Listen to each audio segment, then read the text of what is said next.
الحمد لله وكفى وسلام على عباده الذين اصطفى خصوصا على سيدنا ومولانا محمد المصطفى وعلى آله وأصحابه بالصدق والصفاء. أما بعد فأعوذ بالله من الشيطان الرجيم. بسم الله الرحمن الرحيم. محمد رسول الله والذين معه أشداء على الكفار رحماء بينهم.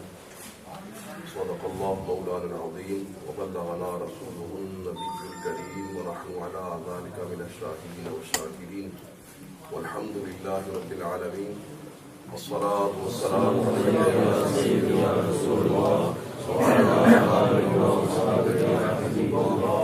الصلاة والسلام عليك يا سيدي يا رسول الله وعلى آله وصحبه يا حبيب الله.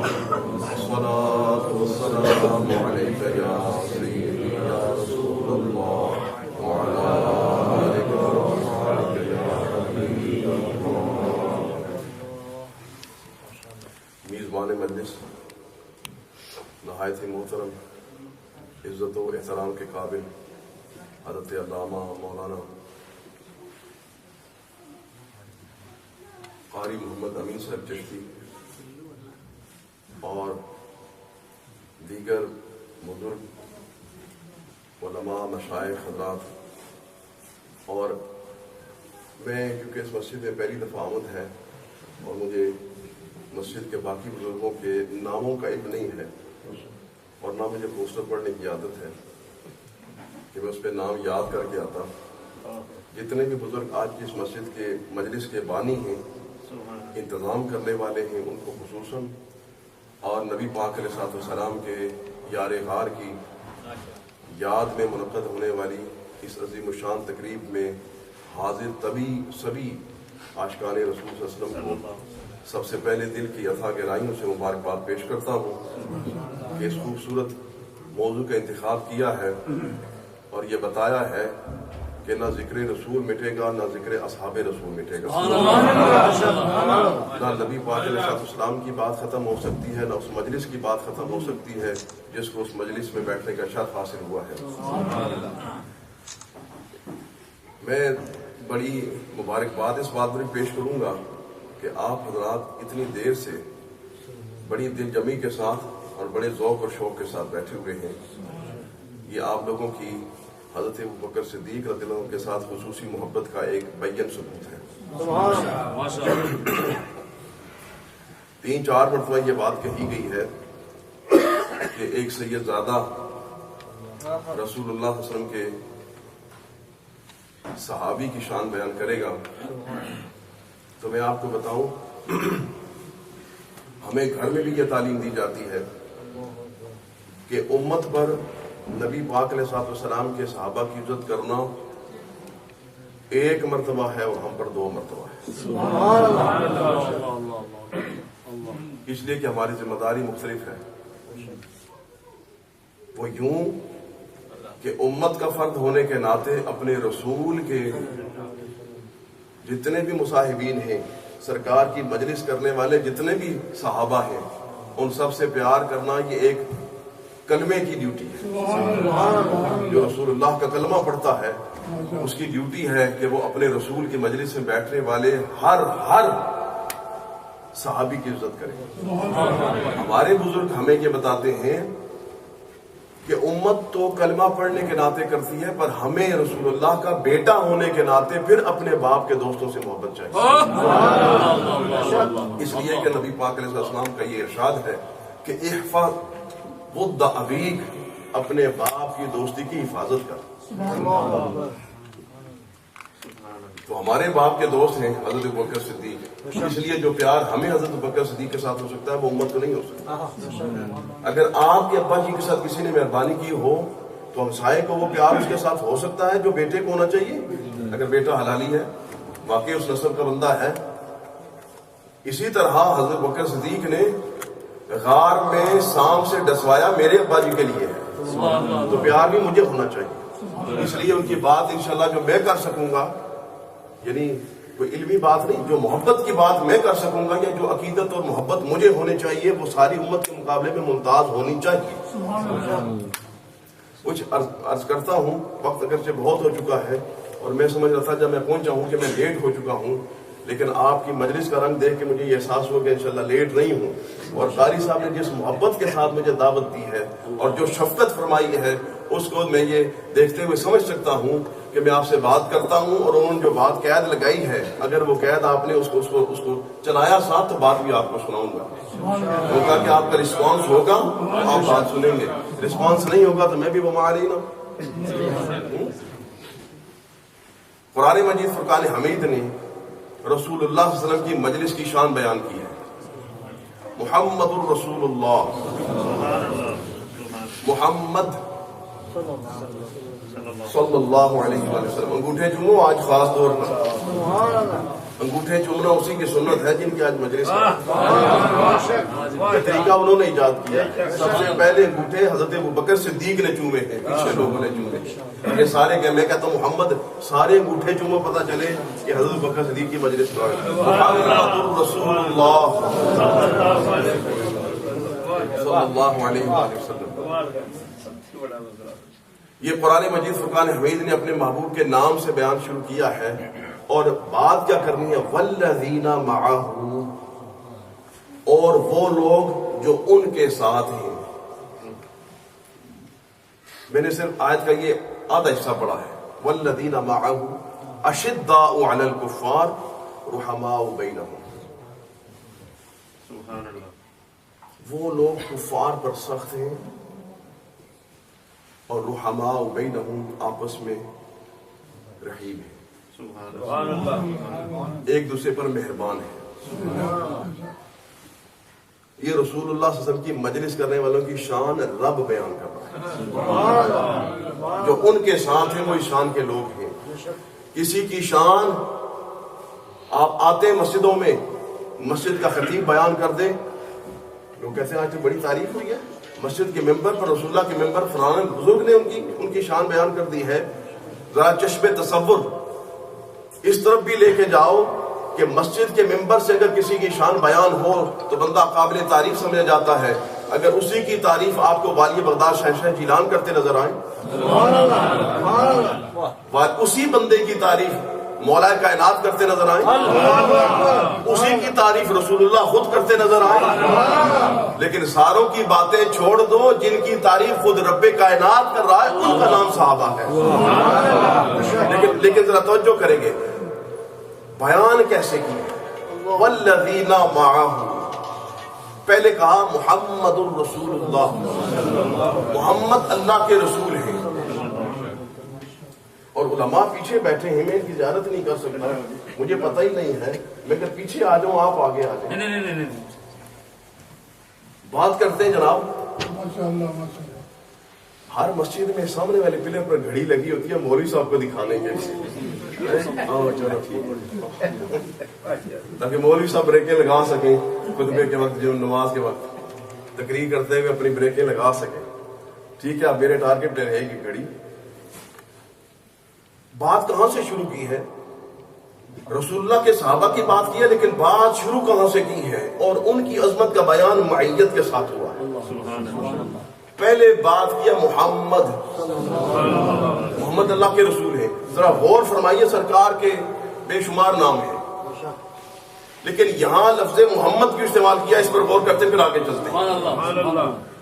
محمد کا کیا معنی ہے؟ محمد یہ باب تفعیل سے اس میں مفعول ہے، حمدہ یحمد تحمیدن، حامدہ کا مطلب ہوتا ہے اس نے تعریف کی، حامدہ، حامدہ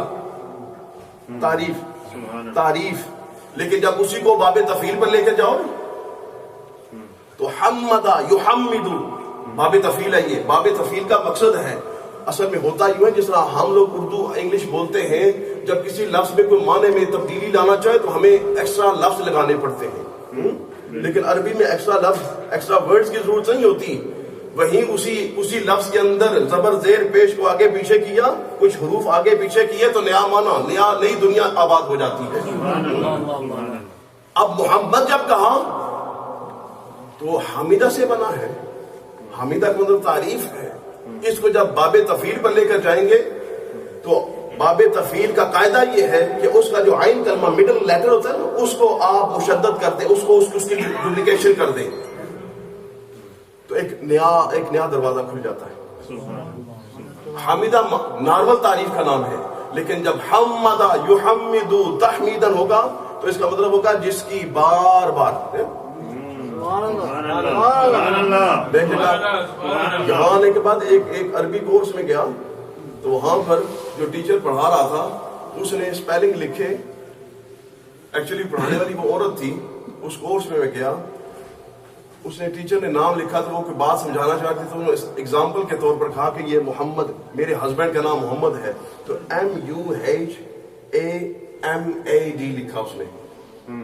تو میں نے اس کو ہاتھ اٹھا کے کہا کہ ڈبل ایم آپ سے رہ گیا، ایک ایم رہ گیا ہے. Okay it doesn't matter. میں کھڑا ہو گیا، میں it does matter. You have to put one extra M here because this is Muhammad, this is not Muhammad. اللہ. ادھر دیکھے وہ ٹیچر مجھے کہنے لگی are you from Pakistan? سبحان اللہ. Did you go to any madrasa in Pakistan? I said yes.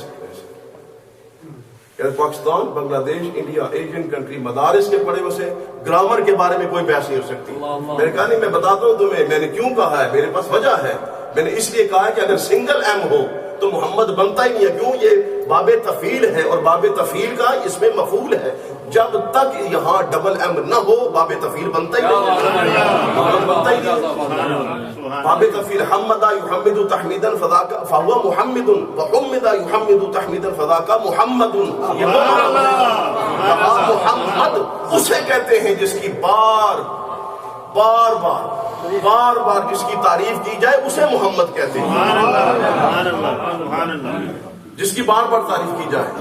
اب ذرا غور کریں، رب شان بیان کریں. پوری آیت کیا ہے؟ والذین معه اشداء علی الکفار رحماء بینہم تراہم سجدا. یہ ساری آیت کن کے بارے میں ہے؟ سرکار کے صحابہ. بات کہاں سے شروع کی ہے؟ محمد سے. میں نکتہ آپ کو یہ بتانا چاہتا ہوں کہ صحابہ کی شان سے پہلے لفظ محمد کیوں آیا ہے. سبحان اللہ. اور اس پر کرنا ہے. سبحان اللہ. اور سرکار کا نام آ سکتا تھا احمد رسول اللہ، یاسین رسول اللہ، طہ رسول اللہ، کوئی نام بھی آتا اور بعد میں. لیکن محمد ہی کیوں ذکر کیا ہے؟ صرف محمد ذکر کیا ہے. اس پر آپ نے غور کرنا ہے. محمد اسے کہتے ہیں جس کی بار بار تعریف کی جائے، بار بار تعریف کی جائے، اسے محمد کہتے ہیں. جب رسول اللہ صلی اللہ علیہ وسلم کی لوگ مذمت کرتے نا، مذمت کرتے تو کہتے یہ کیسے پاگل لوگ ہیں، منہ سے محمد کہتے ہیں اور کام سے مذمت کرتے ہیں. یہ میری نہیں کر سکتے، اس لیے کہ خود انہوں نے مجھے کہا تو محمد ہے. محمد تو اور تعریف کے لیے ضروری ہے. کسی کو یہ نہیں کہہ سکتے یہ الو کا پٹھا بہت اچھا ہے.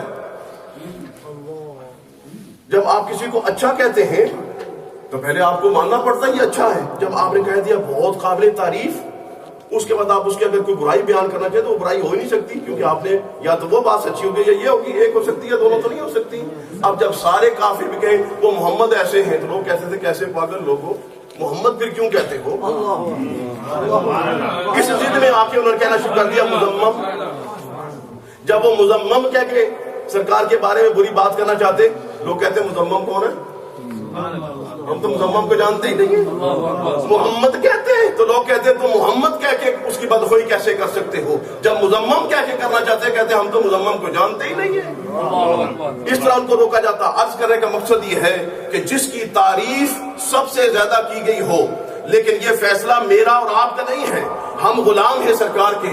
اپنی محبت کی وجہ سے یہ نہیں کہتے پوری کائنات کو بنانے والا، حسینوں کے بنانے والا اور ناظرینوں کا بنانے والا جب ساری کائنات کو بنا چکا، آخر میں اپنے حبیب کو بھیج کر کہا محمد الرسول اللہ. نعرہ تکبیر، نعرہ رسالت، نعرہ حیدری. یعنی جس نے ساروں کو بنایا ہے نا، جس نے حسن بنایا ہے، جس نے تعریف پیدا کی ہے، وہ کہتا ہے اور میں رب ہو کے کائنات کو بتانا چاہتا ہوں میرے کاغذوں میں بھی جس کی بار بار بار بار تعریف کی گئی وہ میرا محبوب ہے محمد، اور رب نے تعریف کی، بیان کیا۔ پورا قرآن اٹھا کر دیکھیں، قرآن مجید فرقان حمید، آپ دیکھیں گے کہ الحمد سے لے کے والناس تک محبوب کی ہی کی نعت ہے، سرکار کی ہی نعت ہے۔ میں نعت مصطفیٰ کی طرف نہیں جاؤں گا، میں اپنے ٹارگٹ پر جا رہا ہوں، لیکن آپ کی توجہ کرانا چاہتا ہوں۔ دیکھیے رب نے اپنے محبوب کو محمد کہہ کے قلم توڑ دیا۔ رب کہہ رہے ہیں نا، لفظوں کو بنانے والا، وہ تعریف کے لفظ جتنے بھی بنے وہ اس نے بنائے، اس رب نے کہا محمد۔ آپ قرآن مجید کو پڑھیے، ایسے مقام بھی آئیں گے، آپ دیکھیں گے رب کائنات اپنے محبوب کی شان بیان کرتا ہے، ٹائٹل عطا فرماتا ہے، سبحان اللہ، قد جاءکم من اللہ نور۔ سبحان اللہ، سبحان اللہ، محبوب کو کہا نا، سبحان اللہ، لقد جاءکم رسول، سبحان اللہ، شان والا رسول، سبحان اللہ، یا ایھا النبی، سبحان اللہ، نبی کہا، سبحان اللہ، انا ارسلناک شاہدا سبحان اللہ، مبشرا سبحان اللہ، ونذیرا سبحان اللہ، وداعیا الی اللہ سبحان اللہ، باذنہ وسراجا منیرا۔ یہ سارے ٹائٹل اپنے محبوب کے لیے استعمال کر رہا ہوں، تعریف کر رہا ہے، بتا رہا ہے میرا محبوب کون ہے۔ لقد جاءکم رسول من انفسکم عزیز علیہ ما عنتم حریص علیکم بالمؤمنین رؤوف الرحیم۔ اتنی شان بیان کی، یہ آیتیں پڑھتے جاتے ہو، کبھی غور بھی کرو، کبھی غور بھی کرو۔ لقد جاءکم رسول من انفسکم عزیز علیہ، اتنی شانوں والا رسول تمہیں دیا ہے اللہ اکبر، کہ عزیز علیہ ما عنتم حریص علیکم بالمؤمنین، وہ تم پر بڑا حریص ہے، رسول بڑے حریص ہیں تم پر۔ اور یہاں آخری بات جو کی ہے نا، رب نے بتایا لوگوں دیکھو تو صحیح میں اپنے محبوب کو ٹائٹل کیا دیتا ہوں، رؤوف الرحیم۔ سبحان اللہ، رؤوف کس کا نام ہے؟ اللہ کا نام ہے۔ رحیم کس کا نام ہے؟ اللہ کا نام ہے۔ پوری امت، کوئی بھی فرقہ ہے اس کو لاؤ اور پوچھو یہاں رؤوف سے مراد کون ہے، رحیم سے مراد کون ہے؟ سبحان اللہ، امت پہ کہیں اختلاف نہیں پایا جائے گا کہ یہاں رؤوف سے مراد سرکار کی ذات ہے، رحیم سے مراد سرکار کی ذات ہے، بے شک، بے شک، بے شک، سرکار مراد ہے۔ کہا یار یہ تو اللہ کے نام ہے، تو اللہ کے نام، اللہ کے اسماء، اللہ کے افعال، اللہ کے احکام، اللہ کی ذات، اللہ کے افعال، ان میں کسی کو شریک نہیں مانا جا سکتا۔ اگر مانو گے تو شرک ہوگا۔ یہاں رب نے اپنے نام عطا کیے، شرک ہوا کہ نہ ہوا؟ شرک کیسے ہو سکتا ہے جب رب دے رہا ہے؟ اس کا مطلب ہے رب نے کہا لوگوں سن لو، محمد اسے کہتے ہیں کہ تعریف کے لیے، مخلوق کے لیے جتنے بھی الفاظ بنے ہیں وہ ختم ہو جائیں، رب اپنے نام دے کے کس کی تعریف کرے وہ محمد ہوا۔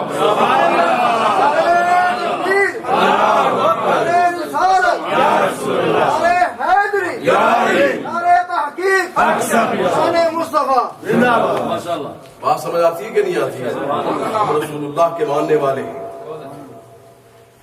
سبحان اللہ، سبحان اللہ، اگر میں اس تعریف والی طرف چلا گیا تو بڑی دیر لگ سکتی۔ اچھا میں دوستوں یہ مہربانی کریں، آپ تشریف رکھیں، آپ تشریف رکھیں، میں دین کا خادم ہوں اور پھر آپ نے مجھے سید کہا ہے، اللہ اکبر، اللہ اکبر، خدمت کرتے ہیں، اس لیے کہ رسول اللہ کے گھر پیدا ہوئے، کراتے نہیں۔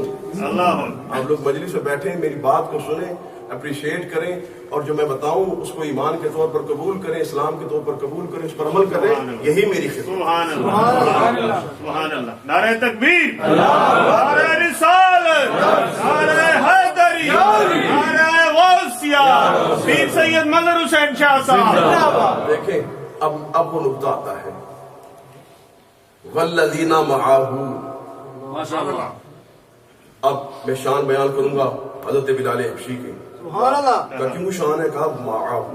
بے شک، بے شک، بلال حبشی کل تک ایک ایسی ذات کا نام تھا کہ گھر والے بھی نہیں جانتے تھے، محلے والوں کو بھی نہیں پتا تھا یہ کون ہے، بلکہ کسی دل جلے نے واقعہ سنایا مجھے، میں نے کسی کتاب میں نہیں پڑھا لیکن مجھے کسی بزرگ نے سنایا، میں نے سن لیا اور آپ کو بھی سنا دیتا ہوں۔ اسی طرح امانت کے طور پر اس کی میں تحقیق کی، میں نے کوئی نہ دعویٰ کیا ہے نہ میرا ذمہ ثبوت ہے۔ وہ مجھے بتانے لگے کہ حضرت بلال حبشی اسلام کس طرح لائے تھے۔ کہا اپنے اس آقا کے گھر میں کام کر رہے ہیں، بعد سے سرکار گزرے تو اندر سے کسی کے رونے کی آواز آئی. سرکار نے کہا یار یہ کون رو رہا ہے؟ جا کے دیکھا تو وہ بلال اندر رو رہے ہیں. دیکھا اپنے آپ سے خود گلے کر رہے میں کیوں پیدا ہوا تھا، یہ مارے کھانے کے لیے اور اس طرح زندگی گزارنے کے لیے کہ نہ مجھے کھانے کو ملتا ہے، نہ مجھے سونے کو ملتا ہے، نہ مجھے آرام کو ملتا ہے، میری یہ زندگی ہے. سرکار نے فرمایا بھائی کیا بات ہے، اتنا کام ہے؟ کہا اتنا کام رہتا ہے. کہا تو آرام کر لینا، تو آرام کر لے، کام ہو جائے گا تیرا. بلال حبشی دیکھنے لگے کہ یہ کون بندہ ہے، لیکن جب اس نے سونے کا کام کا یار ٹھیک تھینک یو یار میں سوتا ہوں، جا کے سو گیا. اگلے دن نبی پاک صلی اللہ علیہ وسلم وہ وقت رکھ کے پھر گئے کہ یار اب اس کے تکلیف کا وقت ہے جاؤں. سرکار دوبارہ گئے، دیکھا وہ اسی طرح رو رہے ہیں. جا کے پھر سرکار نے وہی کیا، انہوں نے وہی کیا، دوبارہ آرام ملا. تیسرے دن پھر سرکار اسی طرح گئے. جب تیسرے دن گئے نا بلال حبشی ہاتھ جوڑ کے عرض کرنے لگے تو عام انسان نہیں ہو سکتا. اللہ اکبر. کسی کی تکلیفوں میں اتنا کام آنے والا عام بندہ نے بتا دوں کون ہے. اس وقت نبی پاک نے فرمایا میں اللہ کا آخری رسول ہوں، سبحان اللہ. تجھے دعوت اسلام دیتا ہوں.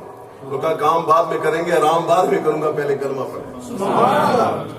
حضرت بلال حبشی نے کلمہ پڑھ لیا، لیکن کوئی یہ نہ کہے کہ انہوں نے آرام کے لیے کلمہ پڑھا تھا، اس لیے کہ اسلام کے بعد کی جو ان کی تکلیفیں ہیں وہ اسلام سے پہلے کس سے زیادہ ہیں. لیکن پھر وہ اپنی بات سے پیچھے نہیں ہوئے. ایک دن ایسا آیا کہ بلال حبشی سرکار کی بارگاہ میں آتے ہیں اور سرکار سے پوچھتے ہیں وہ بلال حبشی کیا بات ہے، رات کو جنت میں اپنے آگے تمہارے قدموں کی آواز سن رہا تھا. اللہ اکبر. اپنے آگے جنت میں تیرے قدموں کی آواز سنی. بلال بتا تو صحیح. اللہ اکبر. والذین معہ، یہ نقطہ یہاں کھلے گا. کل تک جس پر محلے کے لوگ نظر نہیں ڈالتے تھے، جانتے نہیں تھے، آج اس کی شان یہ ہے کہ وہ چلتا زمین پر ہے، آواز جنت میں آتی ہے اور مصطفیٰ کے آگے آتی ہے. وجہ بلال تو وہی ہے. وجہ کیا ہوئی ہے؟ کہا پہلے میں بلال تھا لیکن اب میں سرکار کا مؤذن ہوں. پہلے میں بلال تھا لیکن اب نبی کا غلام ہوں. جس دن سے والذین معہ کی عزت ملی ہے اس دن سے میرے قدم زمین پر نہیں عرش بری پر ہوتے.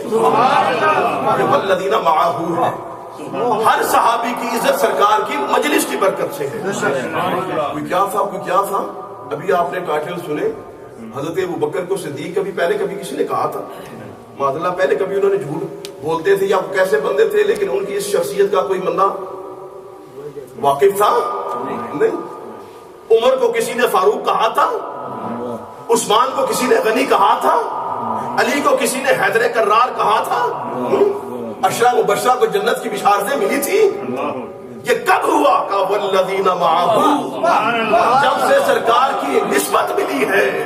کوئی صدیق بن گیا ہے، کوئی فاروق بن گیا ہے، کوئی غنی بن گیا ہے، کوئی حیدر کرار بن گیا ہے. بڑے بڑے ٹائٹل ملے ہیں. صحابی کی سرکار کی مجلس کی کیا بات کرتے ہو؟ لوگ کہتے کہ یہ بزرگوں کے پاس کس لیے جاتے ہو، اللہ کے درویشوں کے ساتھ تعلق کس لیے بناتے ہو، اس کا کوئی فائدہ نہیں ہے. دیکھو تو صحیح، والذین معہ، یہ معیت کا نتیجہ ہے. دیکھنا. صحابی کسے کہتے ہیں؟ صحابی اسے کہتے ہیں جس نے ایمان کی نگاہ کے ساتھ من لقی النبی صلی اللہ علیہ وسلم مؤمنا بہ ومات علی الاسلام. سبحان اللہ، سبحان اللہ. یہ صحابی کی ڈیفینیشن ہے. سبحان اللہ. اس پوری ڈیفینیشن میں اٹھا کر مجھے یہ بتاؤ کہ کہیں لکھا ہوا ہو اتنی نمازیں اس نے پڑھی ہوں، اتنے سجدے کی ہوں، اتنے روزے رکھے، اتنے زکاتیں دی ہوں، تو تب وہ صحابی کے ٹائٹل پر پہنچے گا. میں آپ کو بتاتا ہوں حضرت اسود رضی اللہ تعالیٰ عنہ، وہ خیبر والے دن، خیبر کی جنگ کے دوران مسلمان ہوئے. یہودی تھے، مسلمان ہو کر سرکار کی بارگاہ میں آئے. سرکار کو عرض کریں یا رسول اللہ میرے لائق کوئی خدمت، کوئی حکم. کہا یہ بکریاں جو چرا تھا یہ کس کی ہیں؟ کہا فلانے کی ہیں. کہا یہ اس قلعے سے اندر کر آنا، یہ تیری خدمت ہے، پھر واپس آ جا. وہ بکریاں جن کی تھیں ان کو واپس دیں. ان کو کہا کیا کرے؟ کہا جہاد کے وقت جہاد کرو. جہاد میں شریک ہوئے، وہیں شہید ہو گئے. کلمہ پڑھا، شہید ہو گئے. میں سوال یہ کرتا ہوں تو مسلمان بیٹھے ہو، مجھے بتاؤ وہ صحابی جس نے سرکار کو دیکھا، کلمہ پڑھا کلمہ پڑھ کے اللہ کی بارگاہ میں حاضر ہو گئے، نہ نماز پڑھی، نہ روزہ رکھا، نہ زکوٰۃ دیا، نہ حج، ابھی کچھ بھی نہیں دیا، کچھ بھی نہیں کیا، اور اللہ کی بارگاہ میں پہنچ گئے۔ بعد میں آنے والا ایک وہ جو کہتا ہے نبی میرے جیسا ہے، میں اس سے سوال کرتا ہوں مجھے بتا، تو کہتا ہے نبی میرے جیسا ہے، اس بات کا جواب دے تو خود نبی کے صحابی جیسا ہے؟ اس صحابی جیسا جس نے بھی نماز ہی کوئی نہیں پڑھی، اور تو اس بات کا دعویٰ دار ہے میرا سارا قرآن میں پڑھا ہوا ہے، حافظ قرآن ہوں، میں بڑا نمازی ہوں، بڑا تہجد گزار ہوں، قیامت کے میدان میں تیری کلاس صحابہ والی ہوگی؟ تو صحابہ کی کلاس میں کھڑا ہوگا؟ کیوں نہیں کھڑا ہوگا بھائی؟ اس کے جو یہ صحابی ابھی شہید ہوئے ہیں، ان کے تو نامہ اعمال میں چیز کوئی نہیں ہے، تیرے پاس تو بڑا کچھ ہے۔ والذین معہ، اس کے پاس نبی کا دیدار ہے، تیرے پاس نبی کا دیدار کوئی نہیں، اس کے پاس نبی کی مجلس ہے، تیرے پاس نبی کی مجلس کوئی نہیں، اس نے نبی کی زیارت ایمان کے ساتھ کی ہے، تو نے وہ کوئی نہیں کی، اس لیے سرکار کا دیکھنے والے آگے نکل جائیں گے، نمازی غازی پیچھے رہ جائیں گے۔ یہ سرکار کی مجلس کی بات ہے، یہ میں آپ کو بتانا چاہ رہا ہوں کہ جس نے ایک لمحے کی مجلس کی ہے اس کا یہ عالم ہے، تو جس نے کوئی سرکار کی اعلان نبوت سے لے کر قبر میں جانے تک کوئی لمحہ چھوڑا ہی نہیں ہے۔ جس کا ساتھ رسول اللہ کے ساتھ ایسا ہے، جب سرکار نے کہا میں اللہ کا رسول کا کلمہ پڑھائیں، پوری امت کو پڑھو، صحابہ کو پڑھو، کسی کے اسلام کے بارے میں بات ہو پڑھو اس کی تاریخ، پر حضرت ابوبکر صدیق کی پڑھو۔ ایک حضرت ابوبکر صدیق ان مسلمان ممتاز مسلمانوں میں سے ہیں کہ جب ان کے سامنے سرکار نے دعویٰ کیا تو ان کا یہ نہیں کہا کہ کیوں، دلیل کیا آپ کی نبوت اور رسالت کی؟ جو بچپن کا ساتھی ہو وہ تو کہے گا نا ہم تو ساتھ رہے 40 سال تک، تو آپ نے کبھی یہ بات نہیں کی، آج کیوں کی ہے، کیا دلیل ہے آپ کے پاس؟ انہوں نے یہ نہیں کہا۔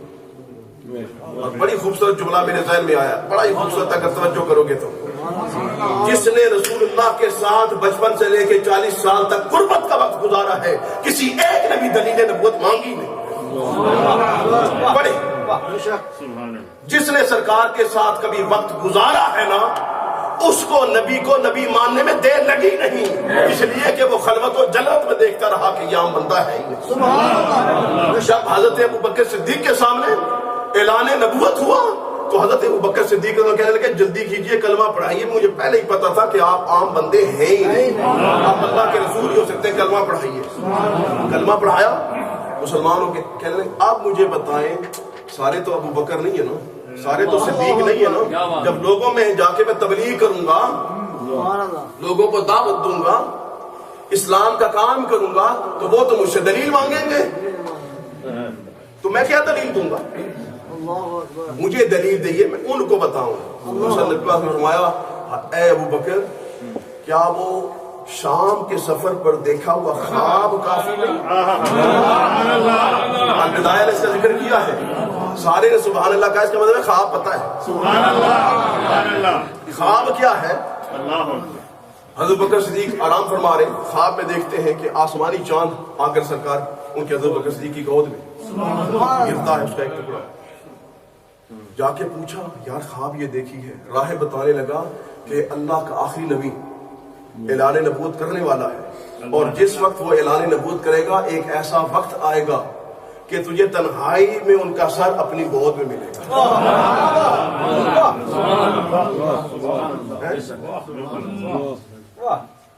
خواب تو آپ نے سن لیا، اگلی بات بھی سنیا۔ یہ حضرت ابوبکر صدیق کا خواب ہے۔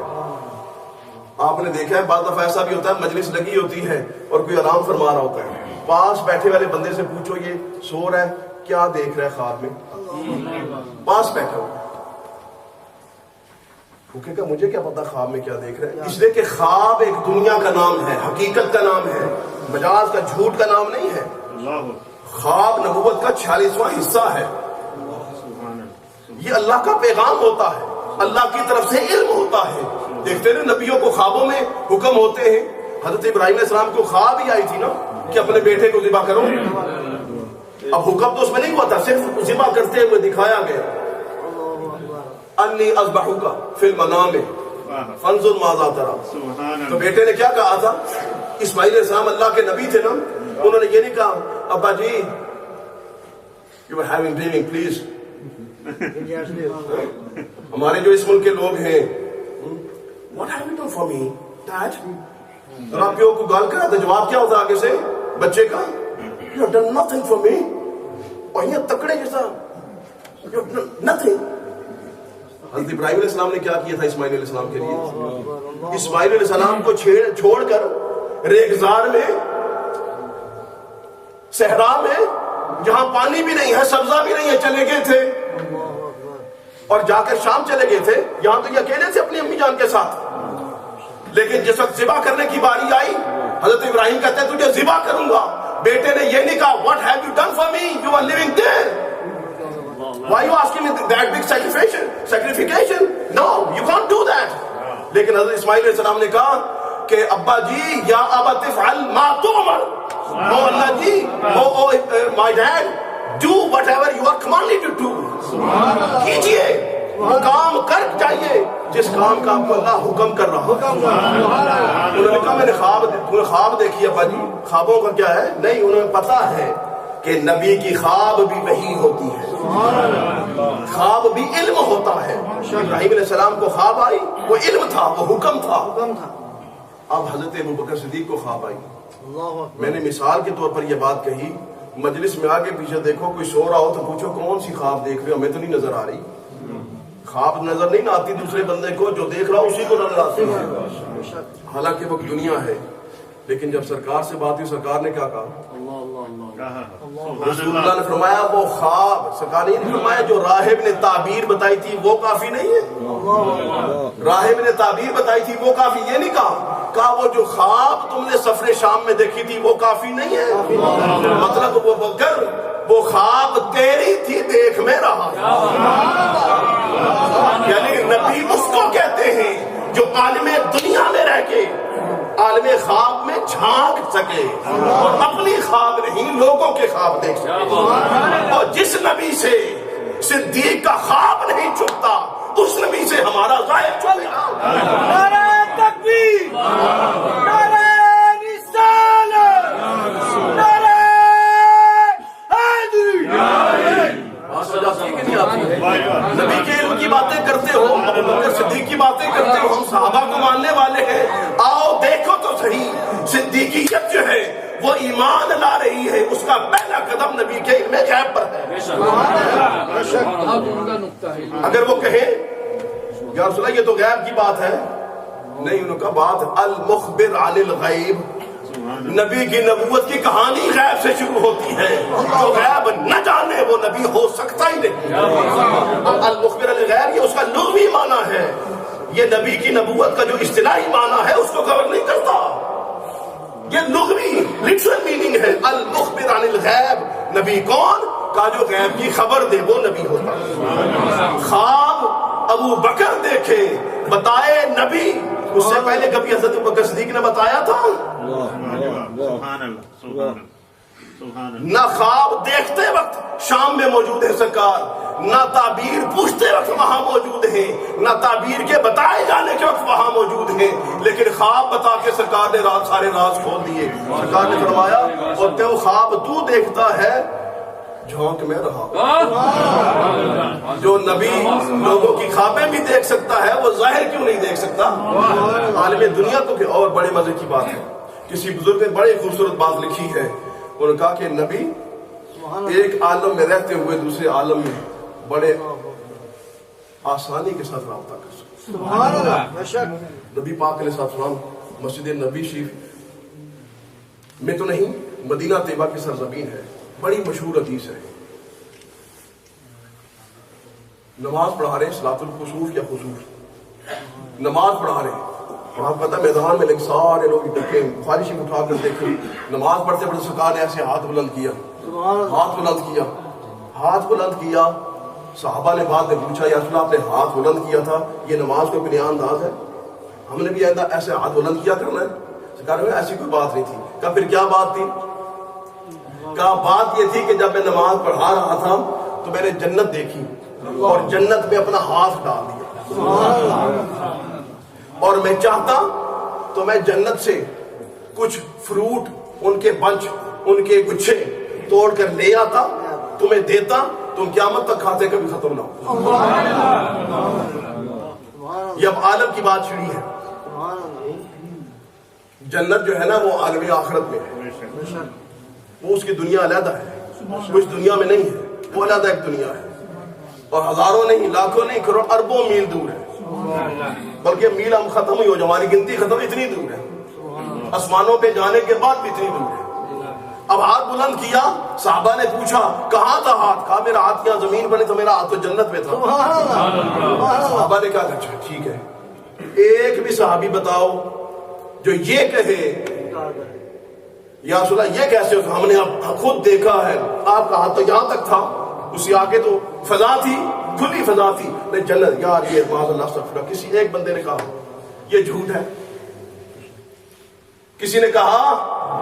آج اس بات پر ایمان ترازو پر چڑھ جائے گا، جو آنکھوں کو مانے گا کافر ہوگا، جو نبی کو مانے گا مومن ہوگا۔ جو یہ کہے کہ میرے نبی کا ہاتھ صرف یہاں تک تھا، میں خود دیکھ رہا تھا، کسی آگے نہیں گیا، اگر سرکار کہتے غلط کہہ رہے میری آنکھوں نے دیکھا ہے، کہا تو آنکھوں کا کلمہ پڑھ پھر، تو آنکھوں کو مان آج کے بعد۔ لیکن صدیق و غنی پیچھے کھڑے ہیں، صحابہ کی جماعت پیچھے کھڑی ہے، کسی نے سوال نہیں کیا کہ ہم یہ کیسے مانے کہ آپ کا ہاتھ جنت میں ہے؟ انہوں نے مان لیا کہ یا رسول اللہ جو کچھ آپ کہتے ہیں برحق ہے۔ آج بھی ہمارے ایمان کی یہ ذمہ داری ہے کہ ہم دیکھیں کہ کیا ہم نبی کو اس طرح مانتے ہیں؟ آج کا جو مومن ہے، آج کا جو بلیور اپنے آپ کو کہنا چاہتے ہیں حق والے، تو حق والے ہیں، ان کے اوپر تو راز کھلے ہیں، لیکن جو نئے مسلمان ہو رہے ہیں، جو اپنے فلسفی کے کلمے پڑھ رہے ہیں، لوگوں کو اپنی باتیں سکھا رہے ہیں، ان سے میں پوچھنا چاہوں گا آنکھ کو مانا یا نبی کو مانا؟ ان کا میری آنکھ غلط کہہ سکتی ہے، میری آنکھ جھوٹی ہو سکتی ہے، نبی کا فرمان جھوٹا نہیں۔ اب مجھے بتائیں نبی کھڑے کدھر ہیں؟ عالم دنیا میں۔ رابطہ کدھر ہے؟ عالم آخرت میں۔ اس کا مطلب یہ ہے نبی عالم دنیا میں ہو کے عالم آخرت سے رابطہ کر سکتا ہے۔ یار یہاں طاقتیں تھوڑی ہوتی ہیں، وہاں طاقتیں زیادہ ہوتی ہیں۔ آپ کو پتا ہے جب بندہ مرتا ہے تو کیا ہوتا ہے؟ مطلب لوگ کہتے ہیں مر گیا، ختم ہو گیا، اب اس کا کوئی نظام ہی نہیں ہے، اس کو پتہ ہی کچھ نہیں ہے۔ میں کہتا ہوں جب بندہ زندہ ہوتا ہے تو اس کی طاقتوں کا دائرہ تھوڑا ہوتا ہے، جب مر جاتا ہے تو اس کی طاقتوں کا دائرہ وسیع ہو جاتا ہے۔ اس پر میرے پاس ابھی وقت نہیں ہے کہ دلائل پیش کروں، میں بات کو واپس لا رہا ہوں، حضرت ابوبکر صدیق رضی اللہ عنہ کی طرف واپس لا رہا ہوں، بات کو واپس لانا چاہتا ہوں۔ بات پھسل جاتی ہے نا، نکل جاتی ہے، لیکن میں وہ باتیں کرنا چاہ رہا ہوں کہ جس سے ایمان میں تازگی آ جائے، اور حضرت ابوبکر صدیق رضی اللہ عنہ کی مجلس میں آنے والا آج وہی عشق و محبت اپنے ساتھ لے کر جائے جو حضرت ابوبکر صدیق کا خاصہ ہے۔ دنیا میں کھڑے ہو کر عالم آخرت تک ہاتھ چلا جائے، اور ہاتھ نہ چلا جائے تصرف، سبحان اللہ، وہاں کی چیزیں۔ اگر آپ گھر میں بیٹھے ہوں، نیبرز کے مینگوز لگے ہوں، آپ کا ہاتھ وہاں تک چلا جاتا ہو، اس کی مرضی کے بغیر توڑ کے واپس آ جائے، جو نیبر ہے وہ کیا کہے گا؟ لوگ کیا کہیں گے؟ اس کا کیا نام ہے؟ سب کو پتا ہے اس کو کیا کہتے ہیں؟ چوری۔ یہ چوری ہے نا، دوسرے کے گھر سے کچھ اجازت کے بغیر لے آؤ، چھوٹی ہو یا بڑی ہو، چور بڑا یا چھوٹا ہو، نام اس کا چوری ہوتا ہے۔ تو جو زمین پر کھڑا ہو کر جنت کی چیزیں پکڑے اور کہے میں بھی توڑ کر لے آتا ہوں، لانا چاہوں تو لا سکتا ہوں، معاذ اللہ اس کو کیا کہو گے؟ میں تو مالک ہی کہوں گا کہ وہ مالک کے حبیب یعنی محبوب و محب میں نہیں، میرا تیرا جنت کا مال اس لیے توڑ کے لا سکتے تھے کہ جنت کے مالک ہیں، جنت ان کی اپنی ہے، وہاں سے پوچھے بغیر لائیں تو اپنی چیز ہے۔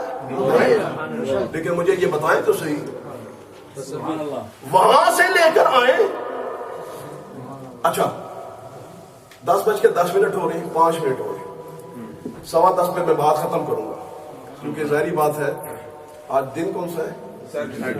سیٹرڈے۔ چلو کل سنڈے ہی ہے، لیکن 10:30 سارے ساتھی جو ہو وہ کام کاج کرنے والے بندے ہو، جزاک اللہ کی مہربانی۔ تو میں یہ سمجھتا ہوں کہ نعرہ تکبیر، نعرہ رسالت، نعرہ حیدری، نعرہ غوثیہ۔ بات اتنی دیر تک آپ کو سنو کہ آپ تازہ دم رہے۔ عرض یہ کر رہا تھا کہ جنت تک ہاتھ چلا جائے، وہاں تصرف مرضی سے۔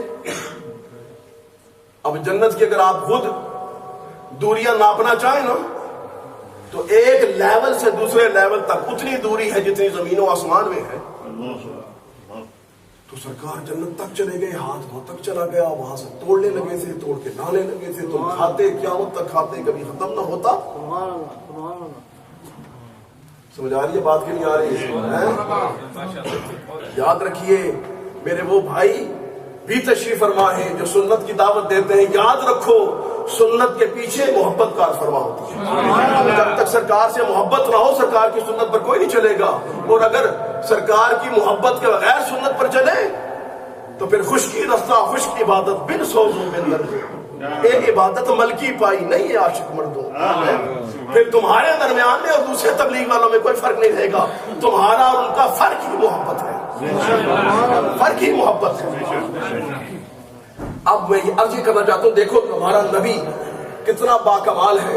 لنگر بنایا نا آپ نے، دو کے نا ساتھیوں کو، جب ساتھی جو لنگر بنانے والے ان سے پوچھو کتنے آدمیوں کا لنگر ہے جی، یہ 100 آدمیوں کا، 200 آدمیوں کا ہے، اچھا چلو جی رکھو جی، اب دیگ اٹھانی ہے جی، اٹھاؤ جی دیگ، ہے جی اٹھاؤ دیگ، ادھر پکڑ لو، دوسرا دوسری طرف سے پکڑیں گے، جیسے اگر بھری ہوگی دیگ، دو بندے اٹھائیں گے، ساتھ چڑھے اسی نے، او مائی گاڈ سو ہیوی ہے، جب لا کے رکھیں گے یہ دیکھ میچ ہوئی دعا سی میچ ہوئی ادھر، میں بڑا کام کیا ہے، بندے کتنے کھانی ہیں 100 نے، اور بڑا یار میں یہ ساری باتیں اس لیے بتائی، یہ میرے ساتھی ہیں نا جو کام کرتے ہیں، میں ان کے ساتھ مل کے کام کرتا ہوں، ان کے ساتھ بیٹھتا ہوں، یہ محبت کی باتیں۔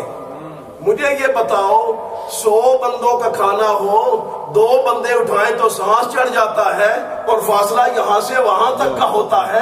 نبی جنت سے قیامت تک کے کھانے والا لنگر لا رہا ہے، اور ایک ہی ہاتھ اٹھایا ہوا ہے، اور کہتے ہیں لاکھوں سال تک کھاتے رہو، وہ لنگر جو جنت کی دوری سے لاؤں لا سکتا ہوں۔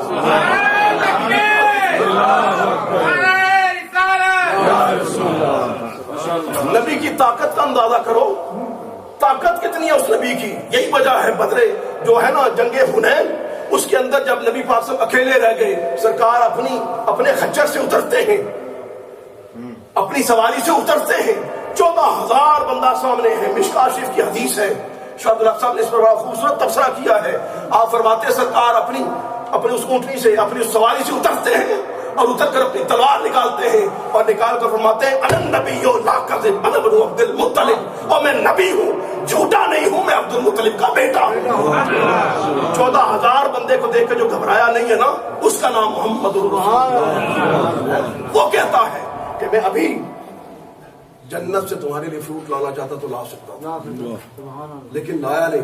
سرکار بتانا یہ چاہتے تھے، وہ لوگ کہتے ہیں کہ مجھے پتا نہیں مر کر میرا کیا ہوگا، تو میں بتاتا ہوں میں تو ابھی جنت میں جا سکتا ہوں۔ معراج کی باتیں کرتے ہو، انکار کرتے ہو کہ کیسے لمحے میں گئے اور کیسے آئے، لو محمد مدینے میں کھڑا ہے اور جنت میں پہنچا ہوا ہے۔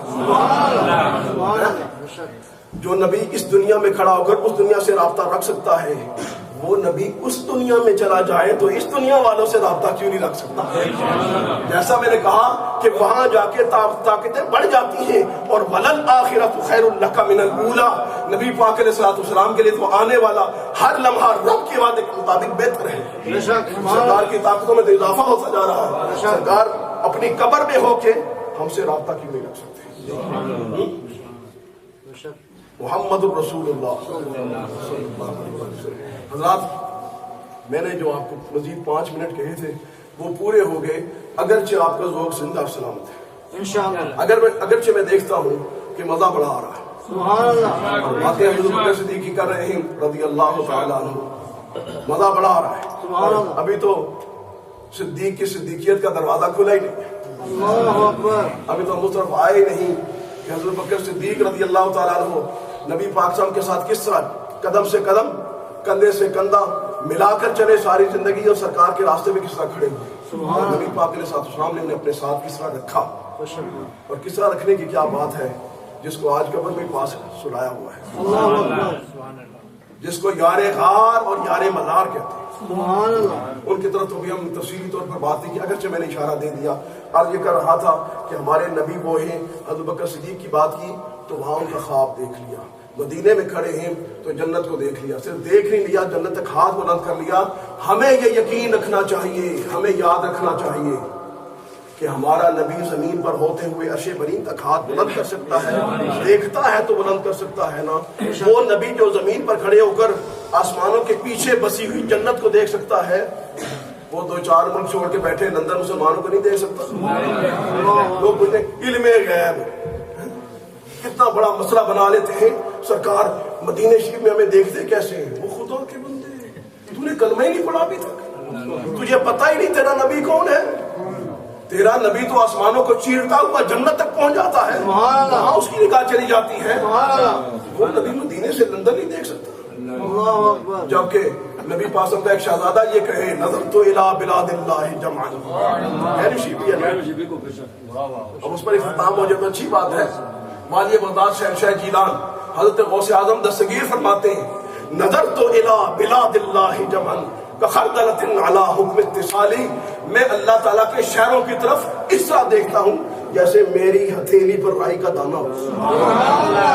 جس کا شہزادہ اتنا علم رکھتا ہے وہ حجت کریم کتنا علم رکھتا ہے۔ اس لیے ہم سرکار سے چھپے ہوئے نہیں ہیں، کوئی چھپنا چاہے تو اس کی اپنی مرضی ہے، کوئی سمجھتا ہو کہ مجھے سرکار نہیں دیکھ رہے تو اس کی اپنی مرضی ہے، توجہ نہ فرمانا چاہے سرکار کی مرضی ہے، لیکن جو یہ عقیدہ رکھتا ہوں مجھے سرکار دیکھ رہے ہیں تو یہ امید بھی کرتا ہے میری طرف توجہ بھی فرمائے۔ ہم میں سے کون ہے جو دنیا اور آخرت میں سرکار کی توجہ نہیں چاہے گا؟ دنیا میں بھی کسی کا کچھ نہیں بنتا، سرکار کرم نہ فرمائے، آخرت میں بھی کچھ نہیں بننے والا، سرکار کرم نہ فرمائے۔ اس لیے ہم یہاں کہتے ہیں یا رسول اللہ آج بھی ہم آج کے غلام ہیں، آج بھی آپ کی نظر میں رہنا چاہتے ہیں اور قیامت کے میدان میں بھی آپ کی نظر میں رہنا چاہتے ہیں۔ آج لے ان کی پناہ، آج مدد مانگو سے، کل نہ مانیں گے قیامت میں اگر مان گیا۔ حضرات گرامی، حضرت ابوبکر صدیق رضی اللہ تعالیٰ عنہ نبی پاک علیہ السلام کے وہ یار ہیں، وہ قریبی ساتھی ہیں جس نے شروع سے لے کر آخر تک قربانیوں کی وہ داستانیں رقم کی ہیں کہ ان کی ایک ایک قربانی کو اگر بیان کیا جائے تو ایک علیحدہ لیکچر بنتا ہے، اور مسلمانوں کے ان کا ایک ایک جملہ اور ایک ایک قدم مشرے راہ ہے۔ ان کی زندگی کا کوئی ایسا پہلو نہیں ہے جو انہوں نے رسول اللہ کے ساتھ گزارا ہو اور کوئی بندہ کہہ سکے کہ یار صدیق اکبر کو ایسی بات نہیں کرنی چاہیے تھی، یہ رسول اللہ کے ساتھ انہوں نے ٹھیک نہیں کیا، بلکہ ان کا ایک ایک جملہ ایک ایک قدم ایسا مثالی ہے کہ لوگوں کو بتایا لوگوں غلامی کرنی ہے تو اس طرح جو حضرت ابوبکر صدیق کے طرز پر غلامی کرے گا وہ سرکار کی بارگاہ کا کامیاب غلام ہوگا۔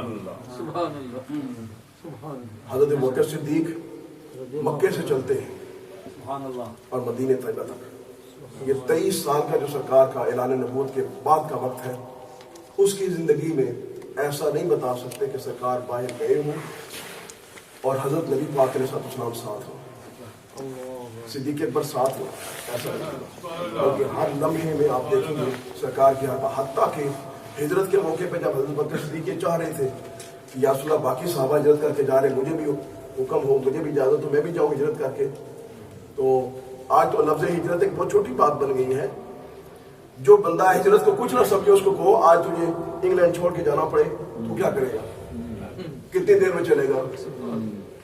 جیسے حضرت جنید بغدادی حضرت بایزید بسطامی رحمۃ اللہ علیہ دعا فرما رہے تھے نا، دعا فرما رہے تو آپ کو پتہ ہے جب دعا اٹھتے کو بزرگ کرتا ہے پھر آمین اونچا اونچا لوگ کرتے ہیں کہ میرا پتہ چلے میں سب زیادہ اس بات کے بارے میں مخلص ہوں، آمین، وہ کہیں مال دے دے، آمین، رزق دے دے، آمین، ان کا مانو کہ مجھے جہنم میں ڈال دے، سارے خاموش ہو گئے، سارے خاموش ہو گئے، ان کا یہ کون سی دعا ہے جہنم میں ڈال دے، ہم تو جہنم میں نہیں جاتے۔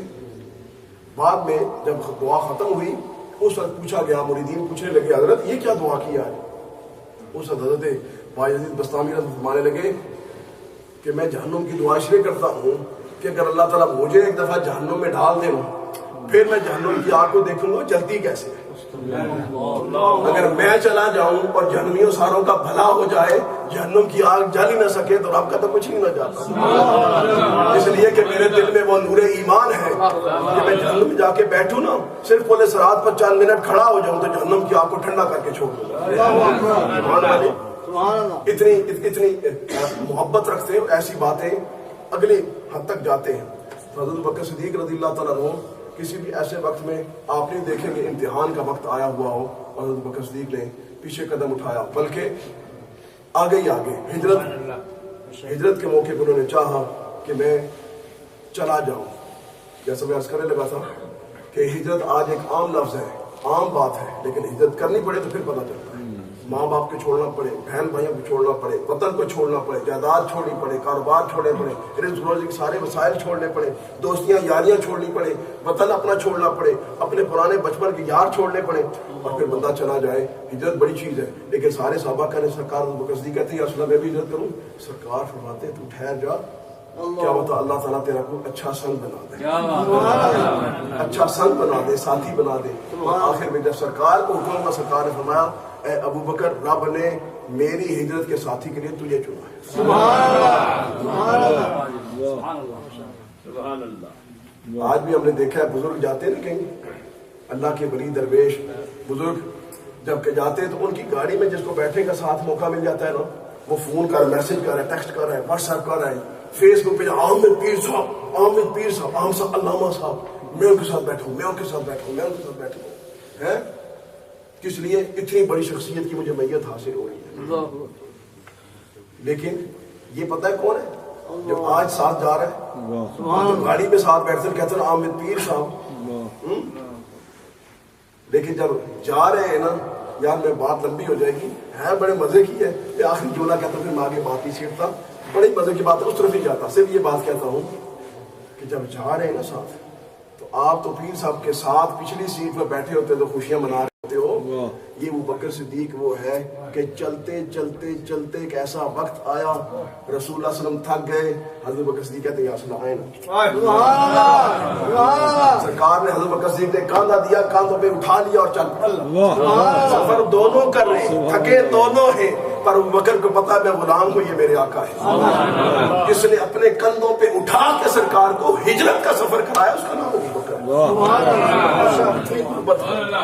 اتنی قربت ہے کہ سرکار کندھوں پہ بیٹھے ہوئے, واہ, جہان کا امیر و مختار, ساری کائنات کا تاجدار, انبیاء کا امام, رسولوں کا پیشوا, آج کسی کے کندھے پہ چڑھ کر بیٹھا ہوا ہے, اور ایسے وقت میں بیٹھا ہے جب سواری میسر نہیں ہے. کتنی بڑی عظمت اور کتنی بڑی شان ہے اس کے لیے. اور پھر یہی نہیں ہوا, جب بٹھایا چلایا, غار میں گئے, حضرت بکر صدیق کہتے ہیں یا رسول اللہ باہر کھڑے ہو, باہر کھڑے ہوں, مجھے اندر جانے دیں. یہ تفصیلات آپ سنتے رہتے ہیں, لیکن میں یہ عرض اس لیے کر رہا ہوں, آخری بات عرض کرتا ہوں پھر بات ختم کرتا ہوں. جس نے غار میں جا کے اپنی گود میں نبی پاک کا سر لے کر جسے زیارت کیا, اتنے قریب سے زیارت کرنے والے, اتنے قریب سے زیارت کرنے والے, اس کا نام ابو بکر ہے, جس نے اتنے قریب سے زیارت کے مزے لیے ہیں. ایک جملہ مجھے کہنے دیجیے, ایک جملہ کہنے دیجیے ذرا ذوق کے ساتھ, ایک جملہ سن لو مجھے, ایک جملہ سن لو. یہ معراج کی رات کی بات ہوتی ہے نا, ارے جس کو رب کائنات نے تنہائیوں میں بلا کر اپنے مصطفیٰ کا دیدار کیا, ابو بکر نے غار کی تنہائیوں میں بلا کر مصطفیٰ کا اللہ تعالیٰ مجھے اور آپ کو وہ سچی اور کامل محبت نصیب فرمائے جو رسول اللہ صلی اللہ علیہ وسلم کی محبت کے لیے ہمیں کامل مومن بنائے, کامل مسلمان بنائے, نبی پاک کا سچا عاشق اور غلام بنائے, اور نبی پاک علیہ الصلوۃ والسلام کے نقش قدم پر آپ کے حکم کے مطابق ہمیں چلنے کی توفیق عطا فرمائے. وما علینا الا البلاغ المبین, وآخر دعوانا ان الحمد للہ رب العالمین, والصلاۃ والسلام علی سیدنا محمد وعلی آلہ.